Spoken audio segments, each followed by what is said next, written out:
بسم اللہ الرحمن الرحیم۔ مومنین کرام، روزی رزق میں برکت کے لیے اور آپ کی معیشت جو ہے وہ بہتر ہو جائے، اس کے لیے یہ اسماء حسنہ جو ہیں ان کو آپ نے پڑھنا ہے 2385 مرتبہ 2385 مرتبہ ان کو پڑھنا ہے آپ نے۔ یہ اسماء ہیں: یا کافی ہو، یا غنی ہو، یا فتاح ہو، یا رزاق۔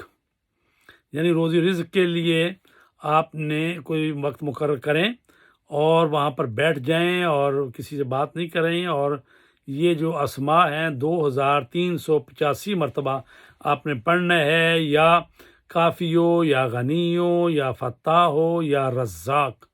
تو اللہ تبارک تعالیٰ ان اسماء حسنہ کے صدقے میں آپ کا جو حاجت ہے، جو مشکل ہے، وہ پوری کرے گا، روزی رزق میں برکت عنایت فرمائے گا انشاءاللہ۔